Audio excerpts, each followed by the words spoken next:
യോശുവയുടെ പുസ്തകം 3-ാം അധ്യായം 4-ാമത്തെ തിരുവചനം. ഈ വഴിയിലൂടെ ഇതിനു മുമ്പ് നിങ്ങൾ പോയിട്ടില്ലാത്തതിനാൽ പോകേണ്ട വഴി അവർ കാണിച്ചു തരും.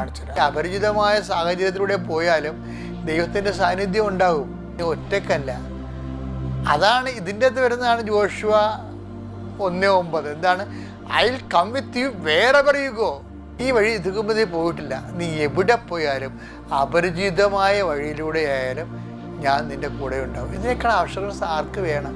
വിശ്വാസം. നമുക്ക് ഇതുപോലുള്ള ദൈവത്തിൻ്റെ വാഗ്ദാനങ്ങളാണ് നമ്മുടെ ആസ്തി എന്ന് പറയുന്നത്.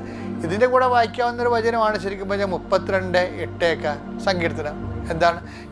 നീ നടക്കേണ്ട വഴി നിൻ്റെ മുഖത്ത് നോക്കി എന്നെ ഉപദേശിക്കും. അതുകൊണ്ട് അപരിചിതമാണെന്ന് വിചാരിച്ചുകൊണ്ട്, ചെയ്തിട്ടില്ല എന്ന് വിചാരിച്ചുകൊണ്ട്, ആ വഴി പോയിട്ടില്ല എന്ന് വിചാരിച്ചുകൊണ്ട് വിഷമിക്കുകയൊന്നും ചെയ്യരുത്.